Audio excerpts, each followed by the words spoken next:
So we need to start writing the formula. So what is going to be the perimeter of the rectangle? So perimeter is equal to 2 times x plus y. So perimeter is 2 times x plus y.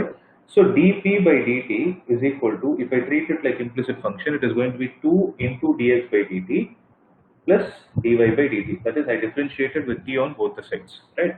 So dp by dt is what dp by dt is what we need to. The value of dx by dt, you need to enter it with the proper sign. It is minus 3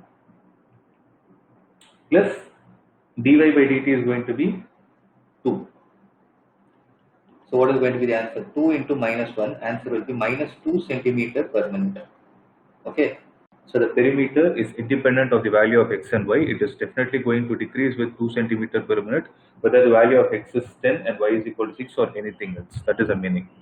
Okay, because we didn't use this x is equal to 10 or y is equal to 6 in the perimeter. That is the meaning, right? Similarly, when you calculate it for area, so what is the area of it? Area is equal to L into P. Right, dA by dt to be calculated, dA by dt is equal to x into dy by dt plus y into dx by dt.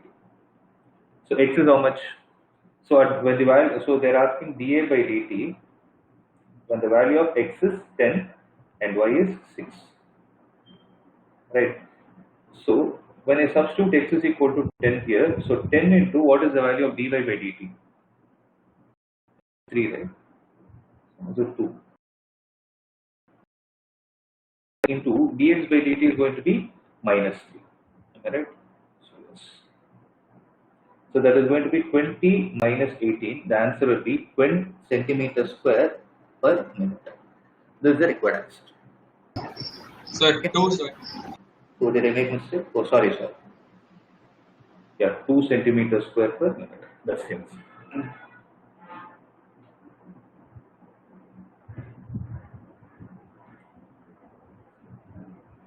Right, I hope it is clear.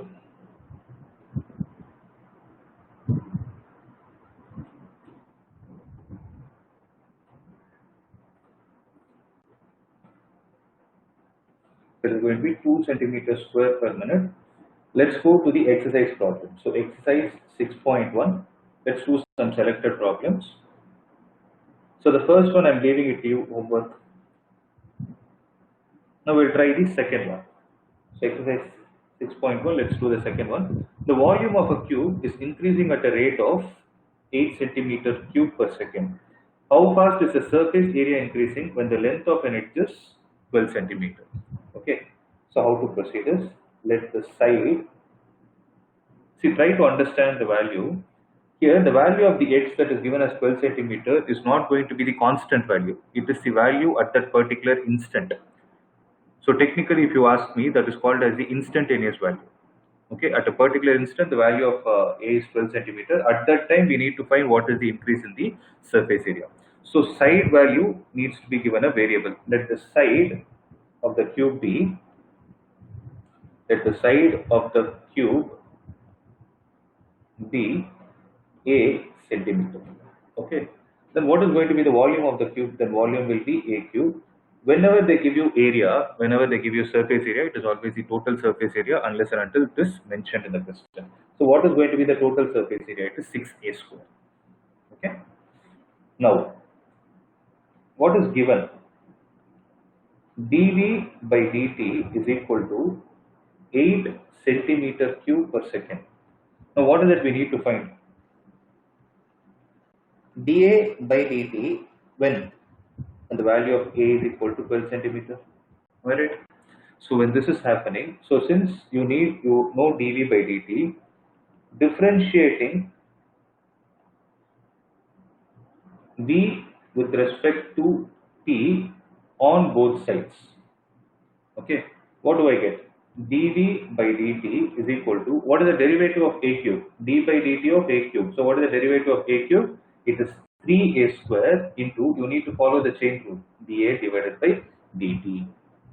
So let this be, so this value is given as 8, right? So from this what we can write is 3a square into dA by dt is equal to 8 centimeter cube per second, which implies dA by dt will be equal to 8 divided by 3a square. Okay, now I'm not writing the units. So dA by dt is equal to 8 by 3a square. Let this be equation number 1. Now we know that a is equal to 6a square. So what is going to be dA by dt? dA by dt will be 12a into d small a by dt, right? So dA by dt, when the value of a is equal to 12 centimeter, is equal to 12 into 12 into, in the place of dA by dt, I am going to write it as 8 divided by 3a square. So 8 divided by 3, again the value of a here is going to be 12, so 12 square.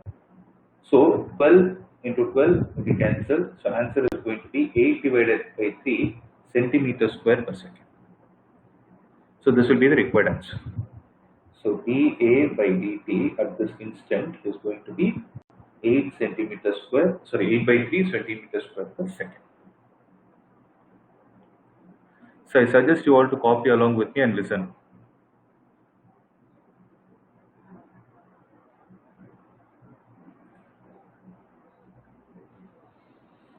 Any doubt?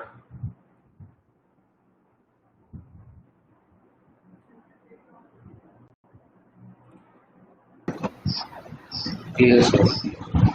Clear. Okay.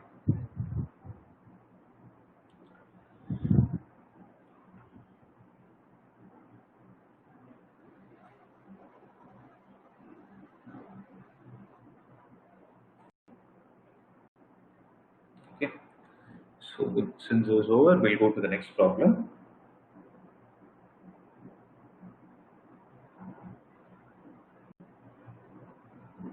So third one, homework. So whichever I'm putting it, you do it on your own. So fourth one is similar to the second one, you can do it. Okay. Fifth is similar to the third example, so you can do it.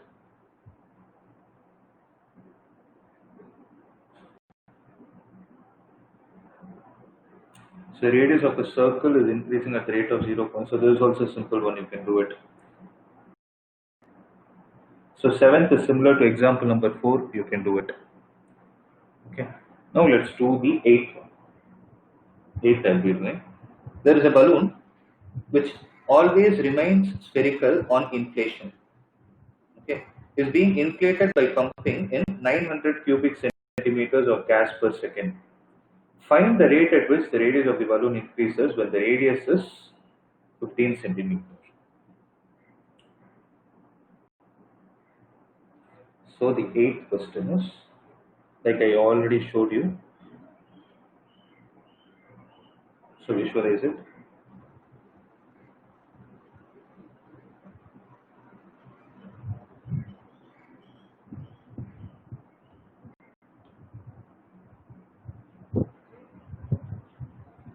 So let's say this is the balloon which is going to remain spherical on inflation. Inflation in the sense you are pumping in some air. So air is pumped into it at a rate of 900 cubic centimeters per second. Okay, whatever gas it is. So they have given you the volume, right?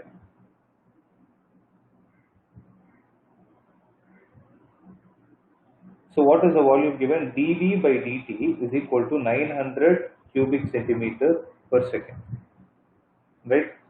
Find the rate at which the radius increases. So dr by dt is equal to what? When r is 15 centimeter. Okay. So what is happening here is it's increasing, its radius is increasing, due to which its volume is also changing. So when the value of r is equal to 15 centimeters, what is the rate at which its radius is also increasing? dr by dt is equal to what is the question? Okay, how to proceed? Let the, again, this value of r is the instantaneous value, it's not a fixed value. Let the radius of the sphere be r. Okay, radius of the sphere be r. Then what is going to be the volume of it? Volume is equal to 4 by 3 pi r cube.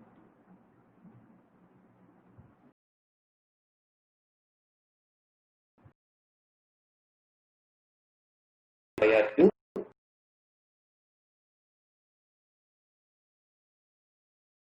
So 4 pi into r square into dr by dt,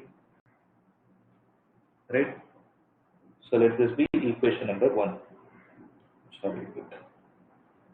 So dv by dt is given as 900. So 900 is equal to 4 pi r square into dr divided by dt. Let this be equation number 1. Sir, sir, denominator 3, sir. See, 4 by 3 into pi into 3r square into dr by dt. Okay, sir. Okay. So dr by dt is equal to 900 divided by 4 pi r square. So what will happen? Dr by dt at r is equal to, yeah, tell me. Yeah, tell me. So explain at pi n about how you know. Which one? 4 by 3 pi r cube.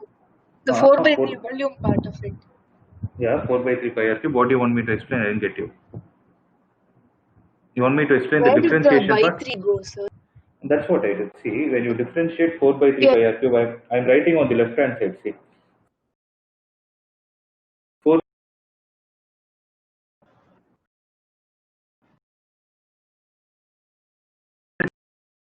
apply the chain rule, it will be dr divided by dt.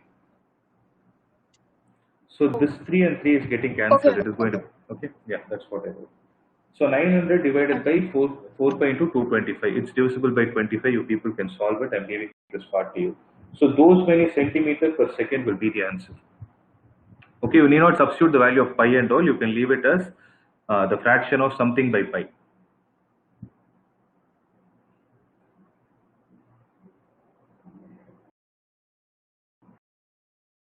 Uh, 210 means.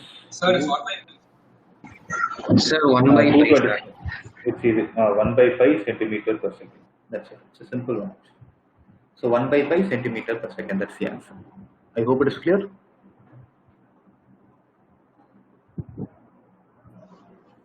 Yes, sir. Yeah.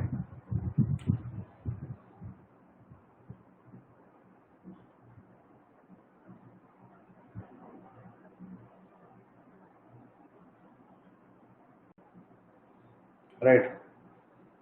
So the next one, the 9th one is similar to this. You can do it. 10th I will do. 10th and 11th also I will do. So 10th, 11th will be done by me. I will do this what I do. So this one can be done by you. And 13th I will do. Okay. Let's see. So let's start the 10th one. So what is the 10th question? There is a ladder 5 meters long is leaning against a wall. The bottom of the ladder is pulled along the ground away from the wall at a rate of 2 centimeters per second. How fast is its height on the wall decreasing and the foot of the ladder is 4 meters away?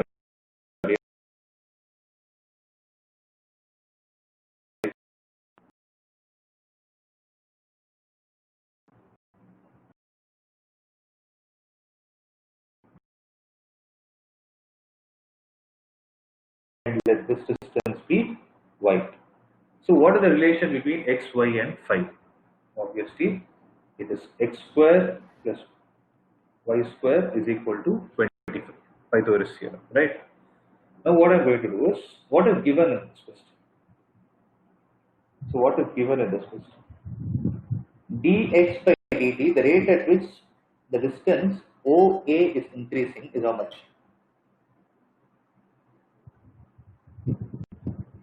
Away from the wall at a rate of 2 centimeters per second. Our work is to find dy by dt is equal to what? So for that, what we will do is differentiate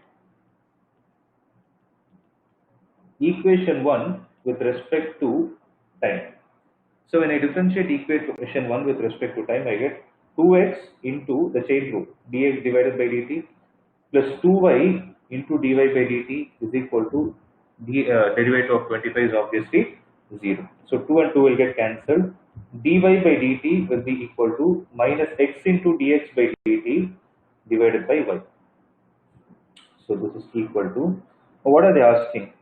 How fast is the height of the wall decreasing when the foot of the ladder is 4 meters away? So what is the value of, so let this be 1. What are they asking? What is dy by dt when the value of x is equal to 4 centimeters, then what will be the value of y? At some point is 4, 3. obviously 3, because 3, 4, 5 are going to be Pythagorean triplets, right? So 3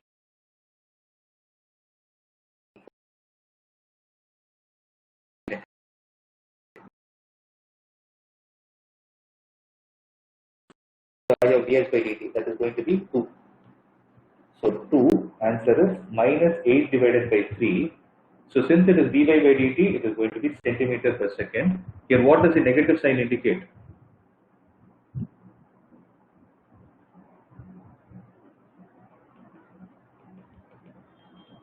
It indicates distance is decreasing with respect to time.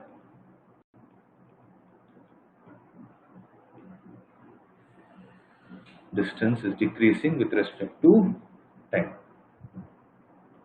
Okay, so that's the answer.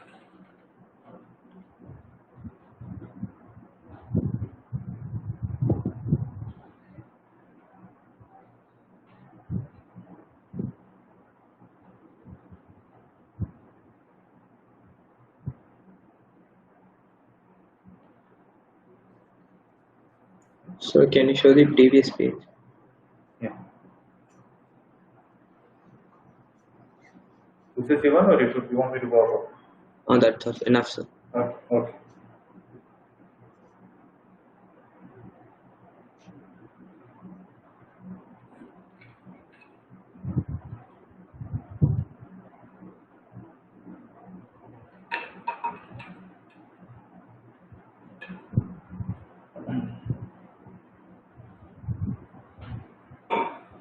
I hope it's done.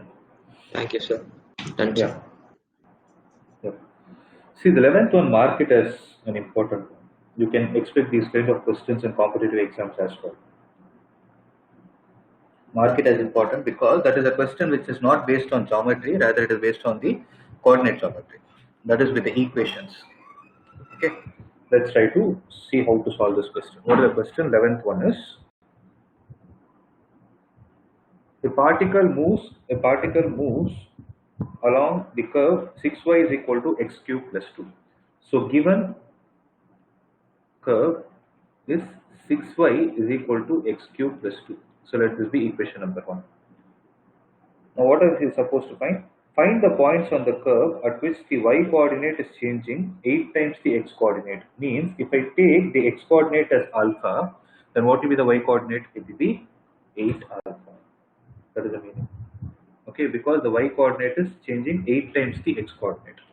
So that is the meaning. That is, if at all there is a point 1 which is satisfying this curve, then the value of the, if at all the value of x that is satisfying the curve is 1, then the value of y coordinate for that will be 8. If there is 2, the y coordinate will be 16. It keeps on going like this. Okay, so just to show you how it looks,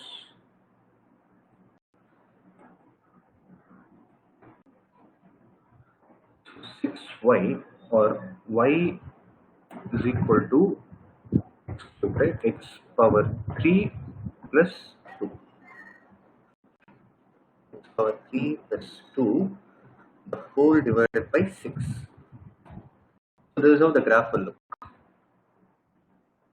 I hope you're able to see. So you're able to see this, right? This purple color line, the shape. So this is how the graph will look. There is some point which is moving on this graph. Whatever is the shape of the graph, there is a point that is moving. You're able to see the cursor with the plus. So there is some point moving where that point follows the particular condition. If there is one coordinate, if the x coordinate of that point is alpha, the y coordinate of that point will be 8 alpha. Okay. So we need to find, what is it we need to find?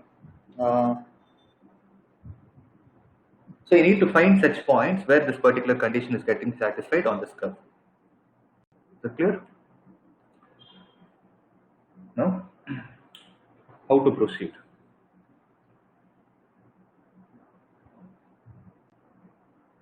Anybody? Any idea? So just differentiate. First differentiate, okay.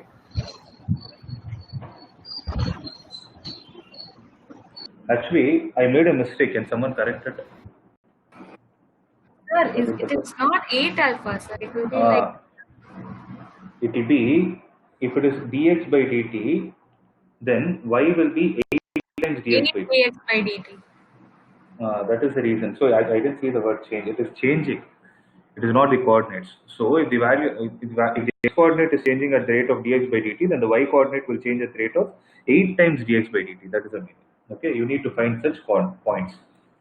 So how to proceed?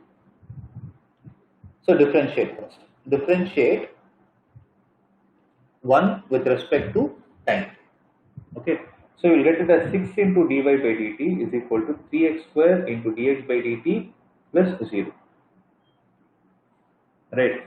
So 6 into, in the place of dy by dt, can I write it as 8 into dx by dt is equal to 3x square into dx by dt. So dx by dt is definitely not equal to 0. So I can cancel it. Remember, if at all you see a term like this, a is equal to a into a minus 1. If you see something like this, no, you can cancel this a and this a only if a is not equal to 0. Okay, please have this in your mind. Just because they are there, you should not cancel them. Here, since the coordinate of x is changing with respect to time, dx by dt cannot be constant. Okay, that is why I cancelled it out. So if that is the case, then this 2 will go. So x square will be equal to 16, which implies x is equal to plus or minus 4. Now what are we supposed to do? We need to verify what will be the y coordinate when the value of x is equal to 4 and the value of x is equal to minus 4. Okay, so how to proceed? See. Now case 1. When x is equal to plus 4, what will be the value of y? Y is equal to, we know that y is equal to x cube plus 2 divided by 6. So x cube is going to be 64, 64, 11, no? It is 11. So the coordinate will be 4, 11. Am I right? So what is going to be the value of dx by dt that time? So they're just asking the coordinates, right? Okay, it is 4, 11. So case 2 will be what? When x is equal to minus 4, y will be minus 16 plus 2 divided by 6. Minus 16 or 64, right? Minus 64. So minus 62 divided by 6 is minus 31 divided by 3. So minus 4 comma minus 31 divided by 3. So these are the coordinates at which this particular condition gets satisfied. So what will be the answer? Required points are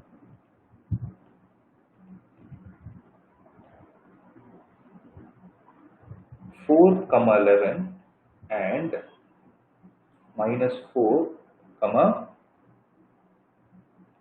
minus 4, minus 31 by 3.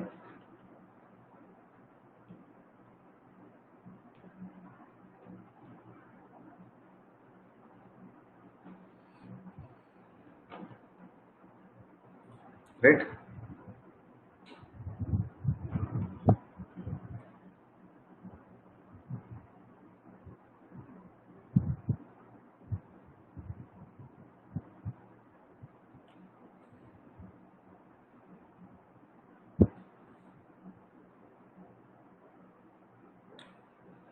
So I hope it is done.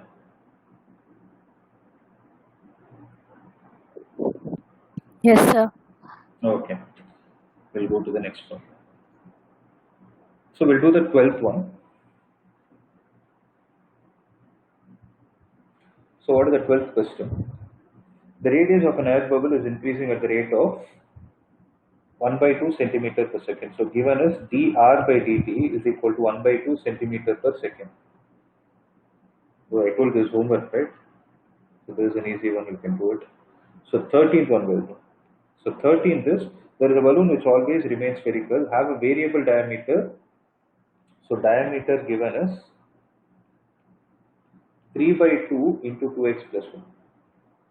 Find the rate at which its volume is increasing with respect to x. So you need to find dv by dx, not dv by dt. Okay, so how to do this?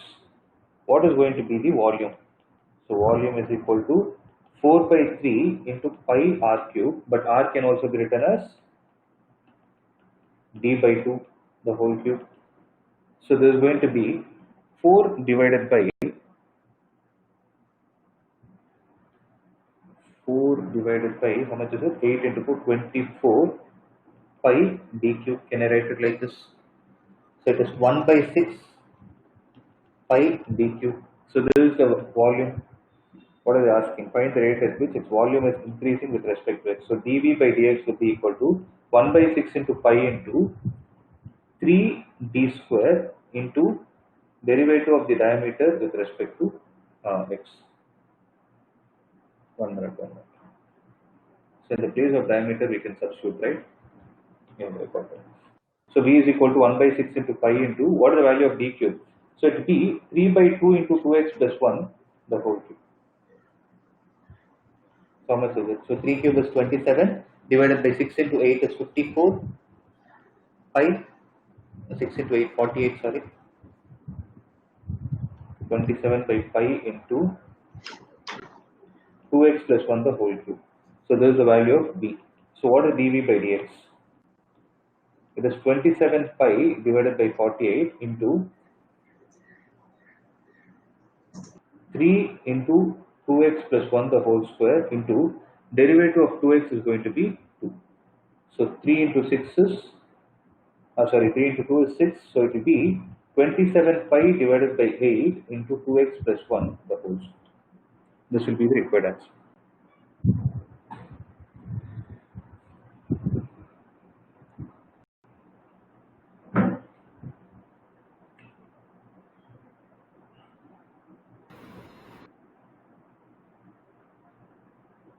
So since no units are given, you need not write it.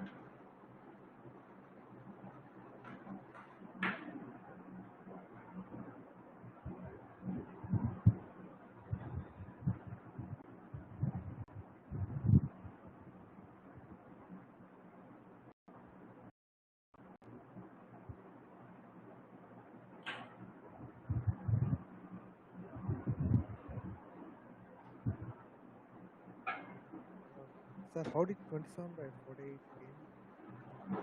Here, 27 by 48. See, here it is 3 is there, no? This whole cube is there.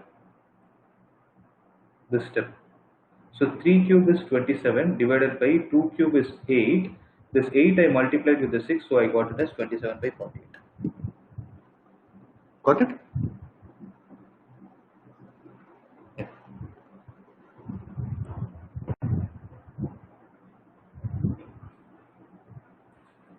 So 27 pi by 8 into 2x plus 1 the whole square.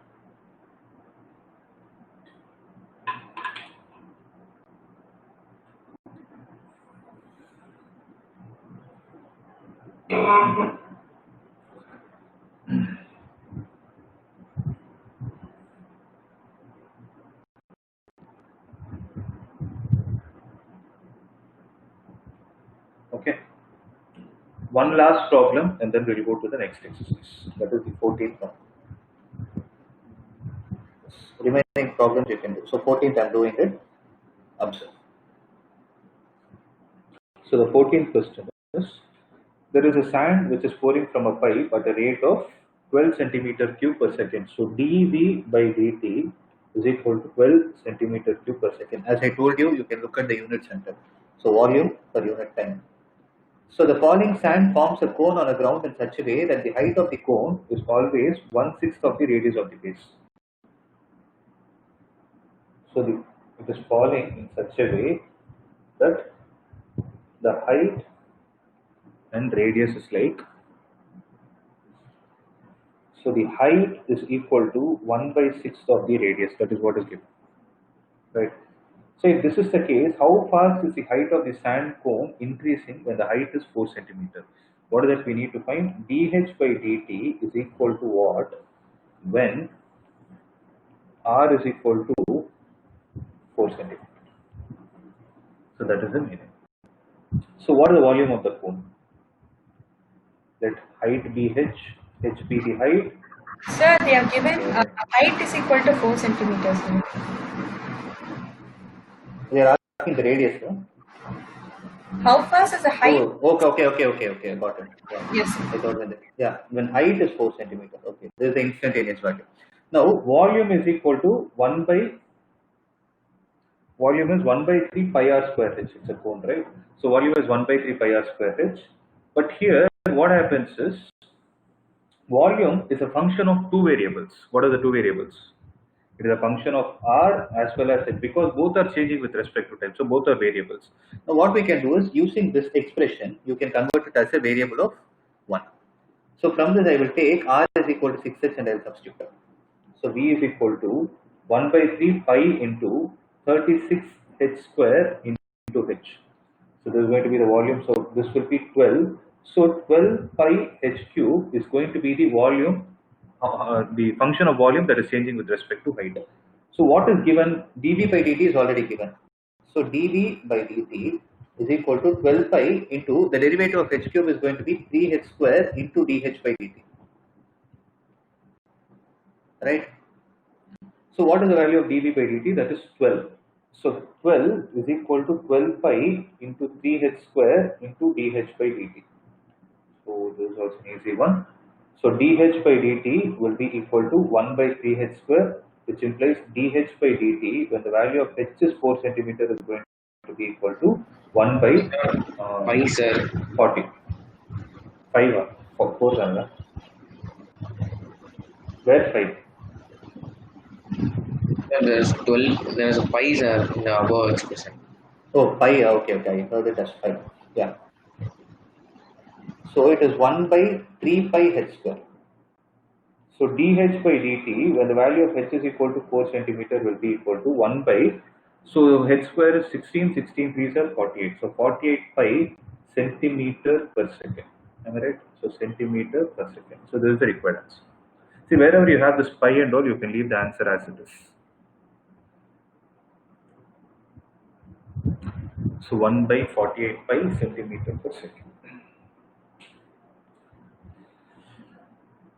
So we are done with the rate of change of quantities. Those who want to copy it fast.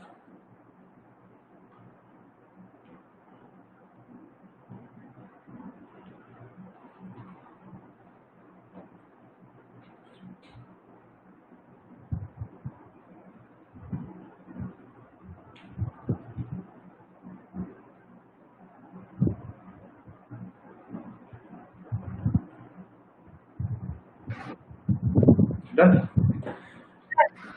Yeah, tell me. Sir, that 3h square we need to partially differentiate, sir. That's what I did, no? I did, no? dh by dt I wrote, no? Chain rule I followed. Is this what you're asking?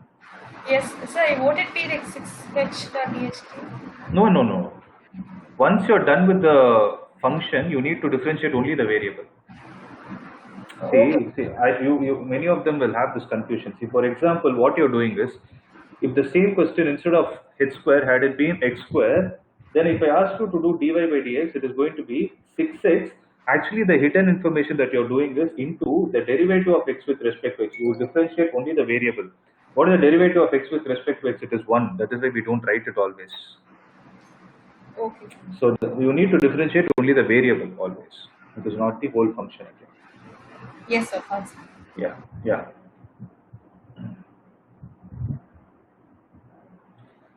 Done?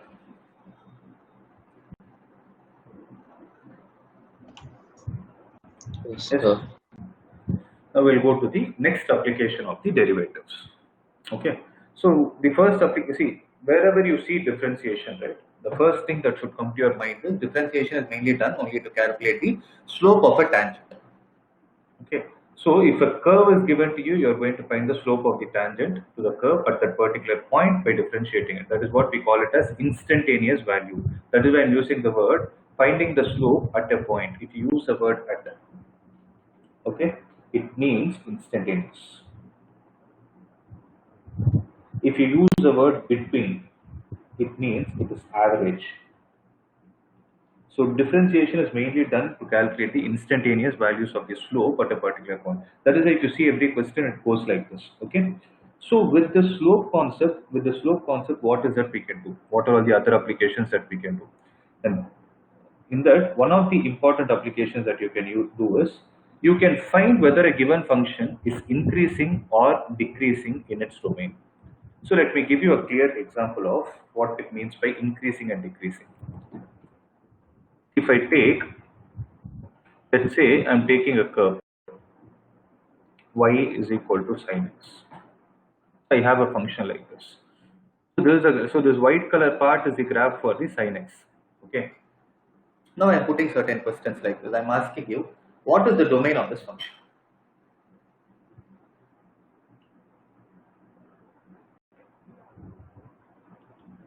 So what is the domain of sin x? Minus pi by 2 to pi by 2. You're telling for sine inverse. You're telling the principal range. See, domain for sin x is R. You look at the graph, no? The graph, is it stopping anywhere? I'll try to zoom out and show.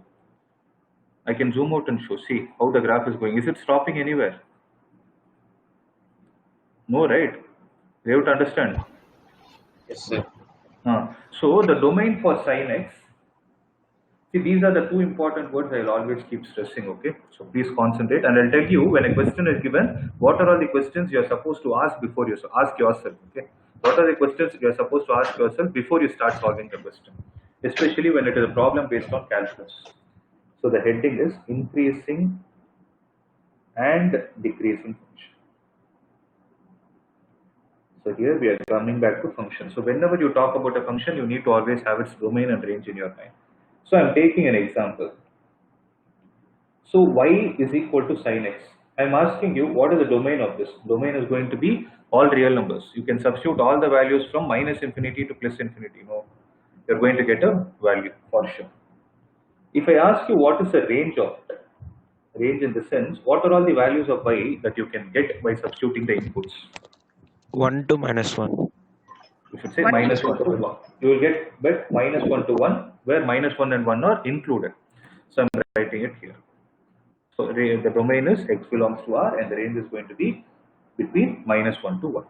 Now what I'm going to do is, it is up to me to restrict the domain. Okay. It is up to me for me to restrict the domain. Now I will place my cursor at a particular point. Tell me what it means. So what is this point actually? I placed a black color cursor. The plus symbol is there. Now I placed it at one point on the x-axis.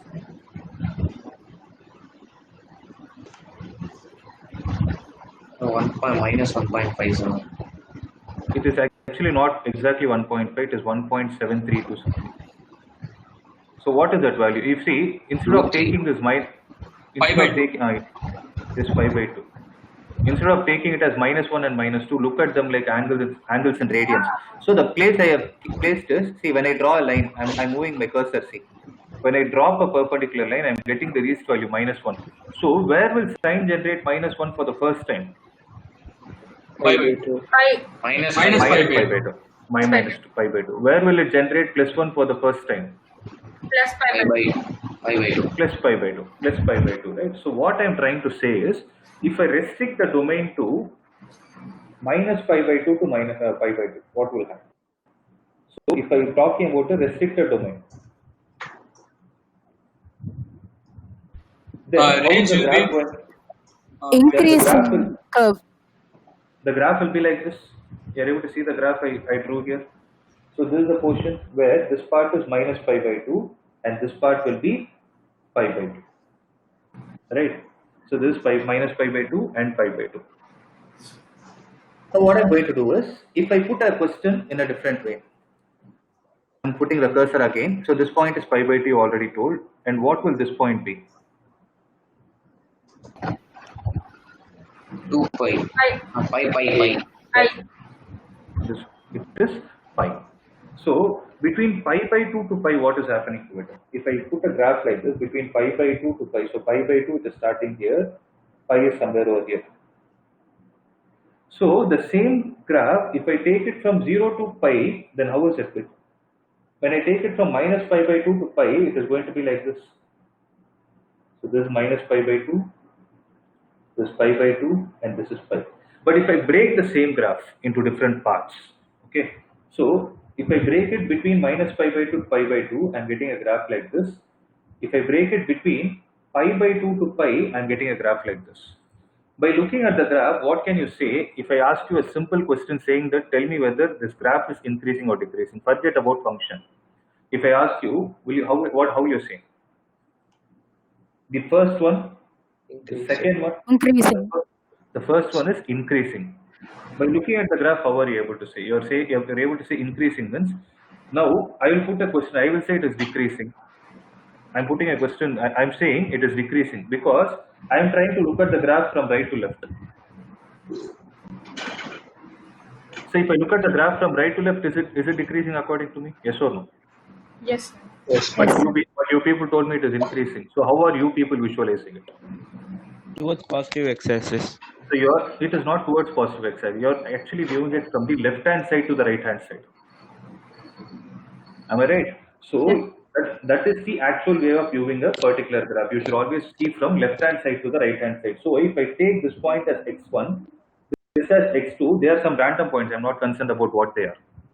If I ask you what is the inequality relation between x1 and x2, what will you say? I put x1 here, x2 here. I'm asking you to put a greater than or lesser than symbol. X1 less than x2.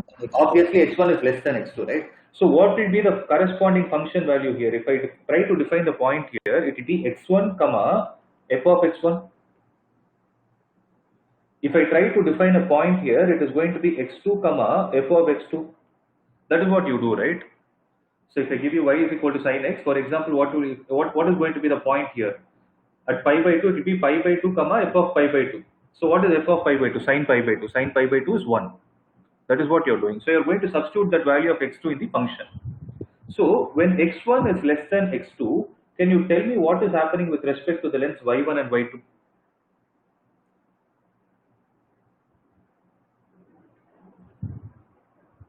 Which one is more? If f of x1 is also less than f of x2. Okay. I'm saying f of x1 is less because it is negative. F of x2 is more because it is positive. That's it. I'm not concerned about the length. Might be my diagram will look in such a way that both the lengths are equal. No. Even if the lengths are equal, f of x1 is going to be a negative value, f of x2 will be a positive value. So negative value is any day lesser than the positive value. So if this kind of a mathematical condition is achieved, then what can you say about that function? Increasing function. Then it is an increasing function. In a similar way, if I ask you to frame this kind of a data for a decreasing function, what will you say? Looking at this graph, again, you are supposed to look from the left-hand side to the X1 is right-hand side. greater than x2. X1 is greater than f(x2).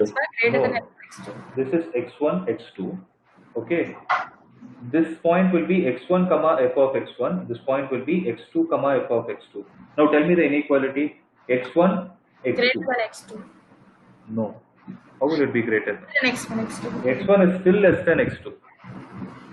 x1 is still less than x2 because x1 is on the left-hand side. Whereas f of x1 is greater than f of x2. So if this kind of a condition is achieved, then you can say that particular function is a decreasing function. That's what we are doing. No? You always have to view the graph from left-hand side to the right-hand side. So in this chapter, in this particular exercise, how the questions will be framed is, break the domain in such a way you have to mention the domain, the values across which the function is increasing and the values across which the function is decreasing. You're able to understand? So that is what you need to do. That is what this exercise is all about. For that, what we are going to do is we are going to use some calculus. Till now, I didn't use calculus. I used only the basic definition of a function by looking at the graph. Okay? So, based on this, in your textbook, there are certain conditions that are given. Observe what it is. Okay? So, look at this. The definition one. let I be an open interval contained in the domain of the real valued function. So what is actually what they're trying to say is, for example, if I take the domain of sin x, it is a real number. It is from minus infinity to infinity. I can substitute any value. But what I did is I broke the limit between minus pi by 2 to pi. I am only analyzing the graph between these 2 points. Okay, if I take them to be the open interval, minus pi by 2 to pi, if I take them to be the open interval, in that open interval, you can say any function is increasing on that open interval I if x1 is less than x2 and f of x1 is less than or equal to f of x2. Okay, see, there are two types of increasing term that come into picture. One is just they use the word increasing. The second is they use the term strictly increasing. So you have to read the question very carefully. Okay, so when they say it is increasing, then f of x1 is less than or equal to f of x2. That is what I've given you here. Next, if it is strictly increasing, if this word strictly gets added, the same condition for x1 less than x2, what will happen is f of x1 will be strictly less than f of x2. That equal to symbol will not be there. Okay, this is the important point you need to concentrate on. So if the question says find the interval in which the function is increasing, if they mention it, then this is the condition we can use. If they say find the interval in which the function is strictly increasing, then you are supposed to use the second condition. Am I clear with this? Are you people able to understand? How to apply that I'll teach you. That is my headache. Are you people able to understand this particular concept? Yes? Sir, can you repeat it again? Which point do you want me to repeat? Strictly increasing. Yeah, strictly increasing. See, I'll write and show. It's better. Instead of reading it out, I'll write and show. So I'm putting two conditions here. I'm differentiating. If possible, you people make a note like this: increasing, strictly increasing. So x1 is less than x2. This is the condition applicable for increasing, strictly increasing, decreasing, and strictly decreasing also. This will not change. x1 is less than x2. There is no concept like x1 is less than or equal to x2. Nothing of that sort. You need to take two different points. Okay. Similarly, if I write f of x1 is less than or equal to f of x2, if this equal to symbol comes, I'm underlining it, observe. If this equal to symbol comes, then it is only an increasing function. But if f of x1 is strictly less than f of x2, then it is a strictly increasing function. Okay? In a similar way, what do you think will be the condition for decreasing? Even without looking at it, we can say decreasing, strictly decreasing. Again, x1 is less than x2, x1 is less than x2. Then what can I say? F of x1, what should I write? Greater than or equal to. Very good. Greater than or equal to f of x2. Here it will be f of x1 is greater than f of x2. That's as simple as that. But let me repeat it again. I have not used anything related to derivatives. I've just taken the function values. This concept is based on just functions. If you're clear with this, I'll proceed to the next concept. Understood, sir. Thank you. Yes, that's good. So look at the graphs. Okay. So if you look at this graph, there is a blue color graph which is drawn in a particular domain, in a particular open interval. Then what can you say about this graph? It is only an increasing function. Okay, it is only an increasing function. Whereas if you look at this point, it is called as a strictly increasing function. So when you talk about an increasing function, you will have you will have junctions like this. Okay. Whereas a strictly increasing function will be a smooth curve. It keeps on going. It will not have any breaks. For example, if I talk about modulus function, that is going to be an increasing function. Similarly, when you talk about decreasing, this is a decreasing function. Whereas a strictly decreasing will be like this. Okay. Anyways, while solving the example, I'll show you graphs for everything. You'll understand it. So this function, if you take, this is actually a graph for cos x. If you take this particular, it is neither decreasing nor an increasing function. But if I am able to restrict the domain, yes, I can say it is an increasing or a decreasing function. That's a different story. That we will do it later. Okay. So if this is over, then let's see some example problem. show that the function given by f of x is equal to 7x minus 3 is a strictly increasing function on R. So what can you say about this? So how to prove this is, given function is f of x is equal to 7x minus 3. Let x1 and x2 be any two numbers which belong to the domain R. Strictly increasing on R, this is the domain that they have given. x1 and x2 belong to R, such that x1 is less than x2. Then what is going to be the value of f of x1? So f of x1 is 7x1, or else I'll write it like this. So x1 is less than x2. You would have learned linear inequalities last year, right? So what I'm going to do is, what is the coefficient of x? Coefficient of x is 7. So multiplying with 7 on both the sides, 7x1 is less than 7x2. Now subtracting 3 on both sides, what do I get? I get 7x1 minus 3 is less than 7x2 minus 3. What is 7x1 minus 3? It is nothing but f of x1 is less than f of x2. So it is going to be a strictly increasing function in the given domain. But remember, this is not the only method. There are different ways to find it out also. So this is a very simple problem. Okay. So if this is clear, let me explain how to apply the differentiation part in this.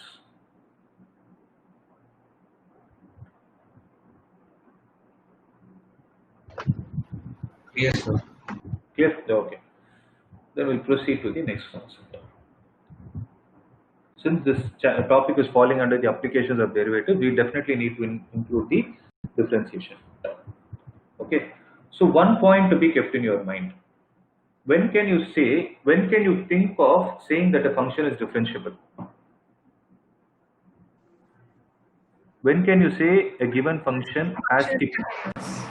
Sorry? If the function is continuous. First thing that should get satisfied is continuity. That's what we saw in Rolle's theorem and the mean value theorem, right? So the function has to be continuous for it to be differentiable, right? So now observe, there is theorem 1. Let's say there is a function f which is continuous on the closed interval a and b and differentiable on the open interval a to b. This is the same thing what we saw for Rolle's theorem and the mean value theorem, right? So actually that topic should have been under the applications of derivatives, but it is given there. So what does the theorem state? So f be a continuous function. Let f be continuous where in the open interval a to b and differentiable in open interval a to b. Okay, here you need not take two values of x. Then what you can do is, then you can say f is an increasing function if you are able to differentiate and make the value greater than 0. Let me explain why. Okay, so let me explain it. Why? Let's visualize it again. I'm sticking to the basic, I'm doing nothing. So I take a curve like this. So is this an increasing or a decreasing function? Obviously an increasing function, right? So to this, when I say applications of derivatives means slope of a tangent.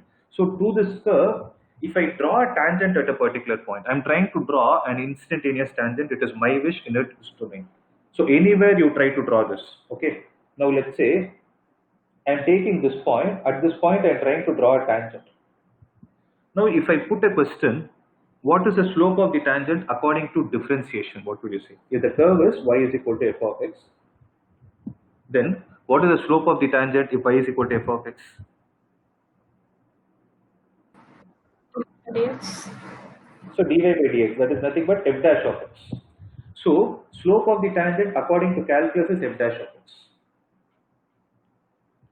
Slope of tangent according to calculus is f dash of x, or this is also equal to dy by dx. Let this be 1.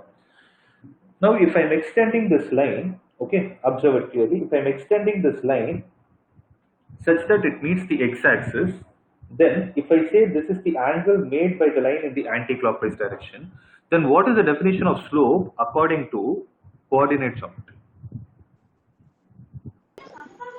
y2 minus y1. Difference in y coordinates, y difference in x coordinates. That is, see, what is the basic definition of slope? That is, you are saying when you have 2 points in your hand, you don't have any point. Tan It is tan theta, right? That's it. Slope of tangent according to coordinate geometry is nothing but tan theta. Have this in your mind. So slope means tangent of the angle. Tangent means tan. Tangent of the angle made by the line with the positive direction of the x-axis. Positive direction of x-axis means in the anti-clockwise direction. It is not with the positive x-axis. Don't get confused. I'm putting the statement clearly. Listen to it. If at all I have a line like this or like this, okay, I can find the slope of them if I know what is the angle made by this line with the x-axis in the positive direction. What directions of angles are positive? Obviously, the anti-clockwise. Right? So if you are able to define tan theta, then that is what is called a slope of a line. From this tan theta only, you got all those things, y2 minus y1, x2 minus x1 and all those stories and all. But the basic definition that is known to us is tan theta. So let me call this as 2. Now, it is the same line for which you are trying to define two different slopes. One in terms of calculus, one in terms of coordinate geometry. Am I right? Now I put a question like this. If there is a graph which is increasing, I am trying to draw a tangent at multiple points. Okay, I am trying to draw the tangent at multiple points. This is the curve. I try to draw it at any point. I try to draw it here, any point I draw. Then what will be the maximum value of theta that the line can make with the x-axis? 45. No. The maximum value it can make is 90. The maximum value it can make is 90. After that, the curve will become decreasing. Okay. Why I will show you. I'll show you why it is so. So it goes like this. Let's say the curve is going like this. This is the maximum value it can exhibit. So when I draw a line like this is going to be 90 degrees. Okay. Beyond this, if I increase it, if I draw a curve, then it becomes a decreasing function because it will tend to decrease like this. So the curve goes like this. Okay. So have this point in your mind. What I'm trying to say is the maximum angle that an increasing function's tangent can make with the x-axis is 90 degrees, right? So 0 to 90 degrees falls in which quadrant? First quadrant. First quadrant. First quadrant is tan positive or negative? Positive. Positive, right? So f dash of x is according to calculus. This is equal to tan theta according to coordinate geometry. So tan theta in the first quadrant being positive, f dash of x should be greater than 0. This is the mathematical condition for a function to be increasing. Am I clear? So when f is increasing in a to b, f dash of x should be greater than 0. That is the reason why it is happening.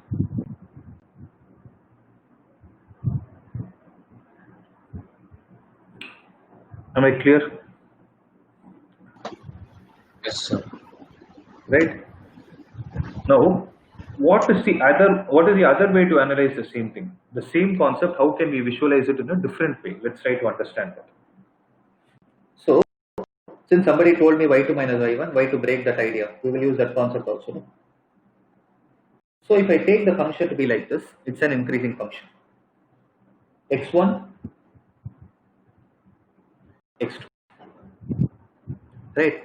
So, between the points x1 and x2, so try to understand. If it is complicated, you can leave, no problem. So if this point is x1 comma f of x1 and this point is x2 comma f of x2. Now what is going to be the slope? I'll put it like this. So I will take this point as xn x plus h.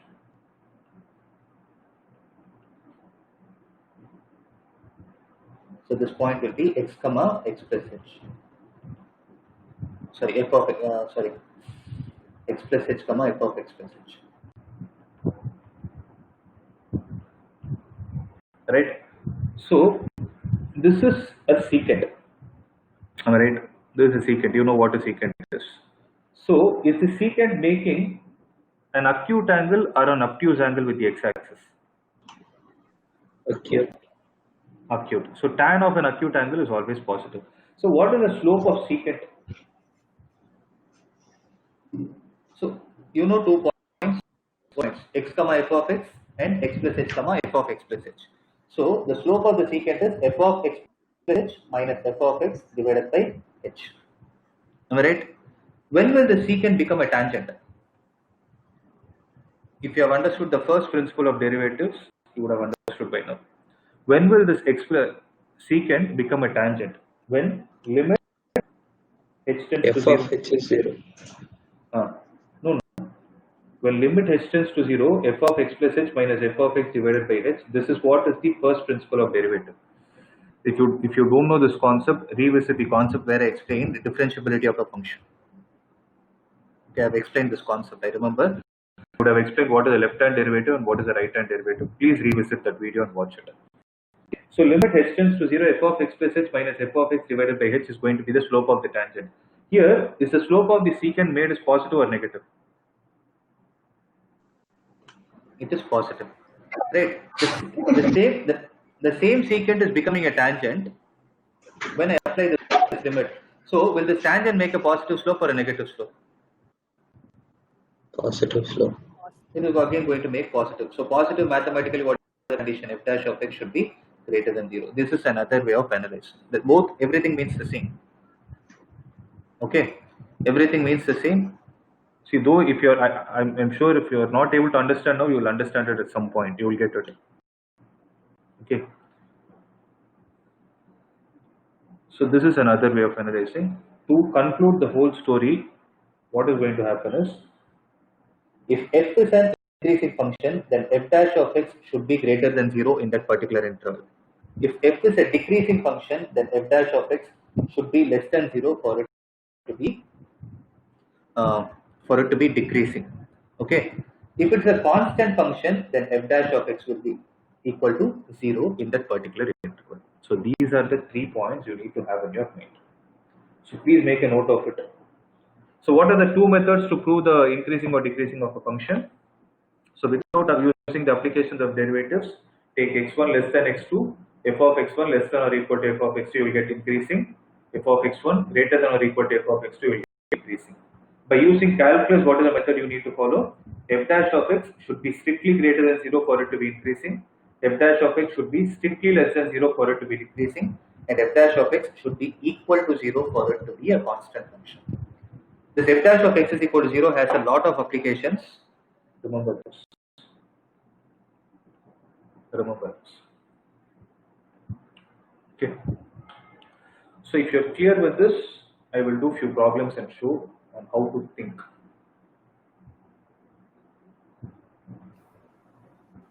Yes, sir.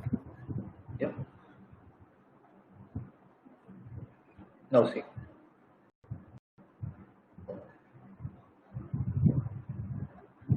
So look at example number 8. So what is page number? Page 201. So page 201, look at example 8.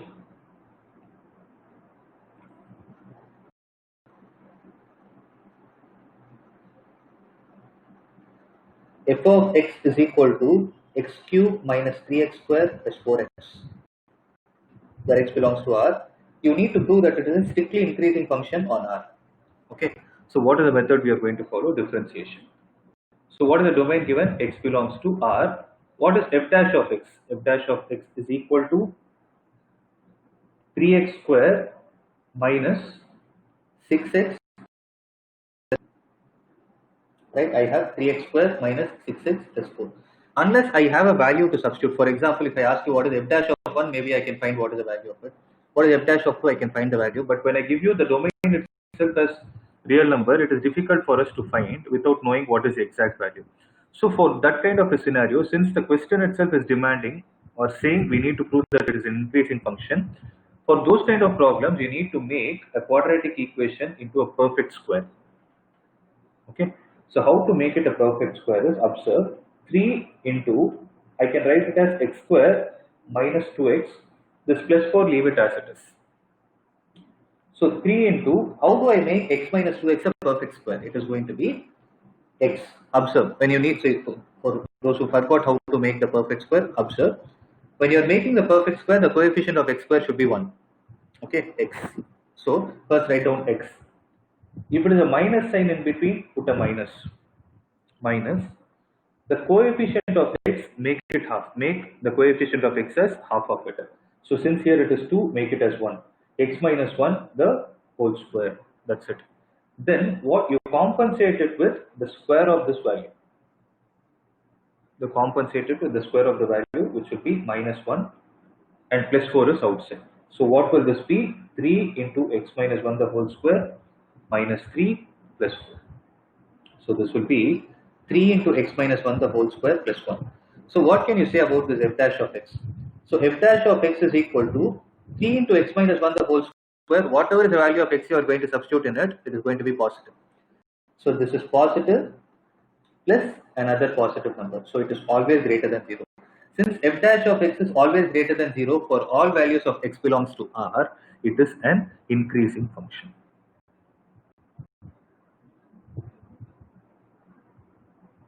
It is an increasing, it is a strictly increasing rather, because f dash of x is greater than 0. So it is a strictly increasing function. So just go through it. If there is any doubt, let me know.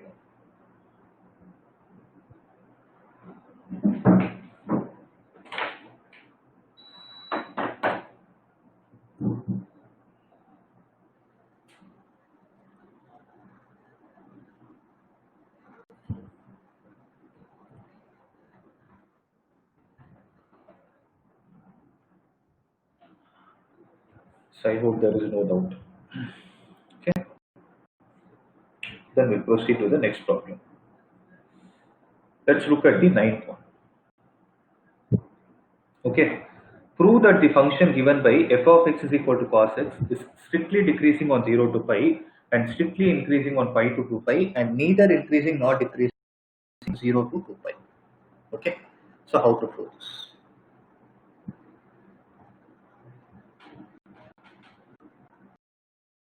Example number 9.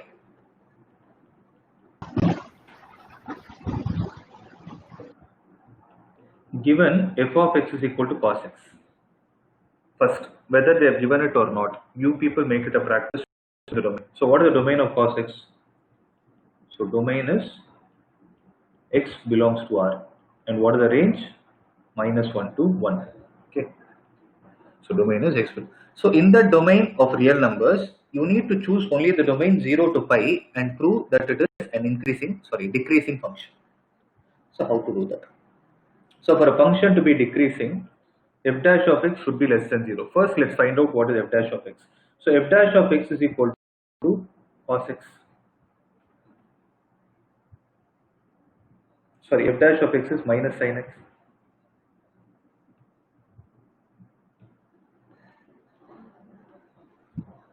Now tell me, where is sin x greater than 0? So we know that sin x is greater than 0 in which quadrant? First quadrant. First quadrant.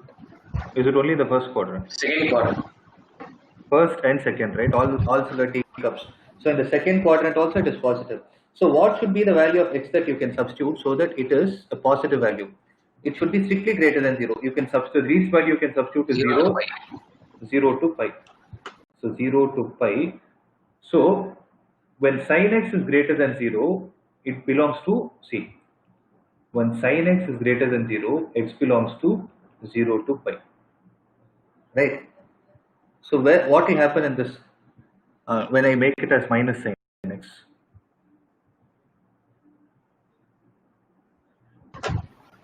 Less than 0. It will become less than 0 in which interval? In the same interval 0 to pi. But what is minus sin x? It is nothing but f dash of x. So f dash of x is less than 0 in which interval? X belongs to 0 to pi. So since f dash of x is less than 0, f of x is decreasing in the interval 0 to pi.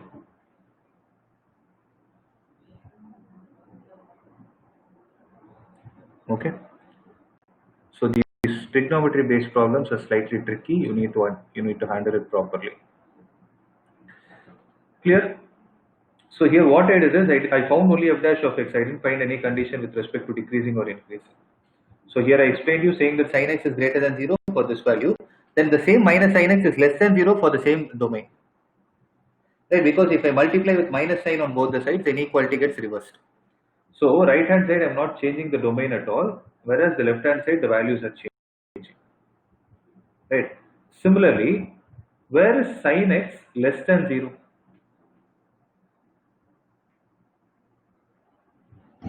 So where is Third quadrant and fourth quadrant. third and the fourth quadrant? So third quadrant starts at pi and the fourth quadrant ends at 2 pi. So my sin x is less than 0 for x belongs to 2 pi, pi to 2 pi. For the same x belongs to pi to 2 pi, what about minus sin x? Minus sin x will be greater than 0. But what is minus sin x? Minus sin x is nothing but f dash of x. So f dash of x is greater than 0, which implies f of x is increasing in interval x belonging to 0 to 2 pi. So what is, sorry, pi to 2 pi. But what is happening between 0 to pi? Since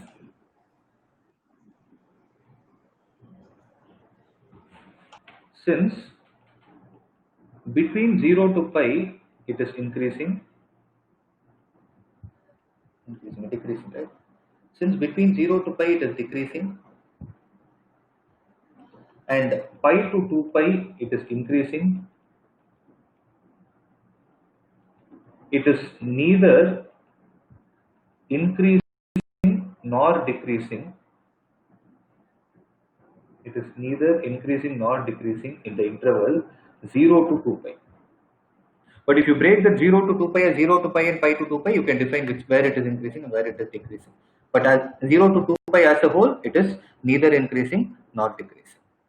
Am I clear with this?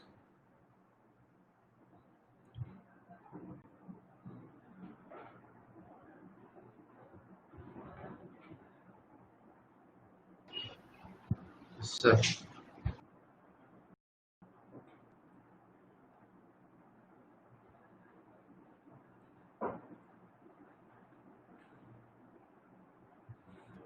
So if you have completed, we'll do one last problem and wind up the session. So let's do example 10.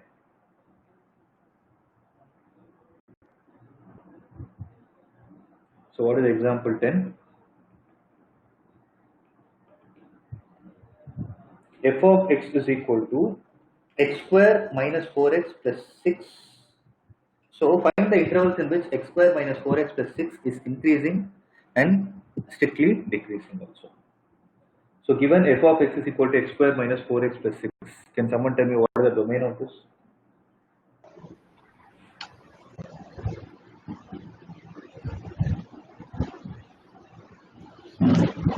R. It is same R because polynomial functions are defined on R. Good. So f of x is R. What is f dash of x? So f dash of x will be 2x minus 4. For strictly increasing, f dash of x should be greater than 0. But what is f dash of x? 2x minus 4 should be greater than 0, which implies x should be greater than half. Similarly, for strictly decreasing, what should happen? Greater than half of 2, right?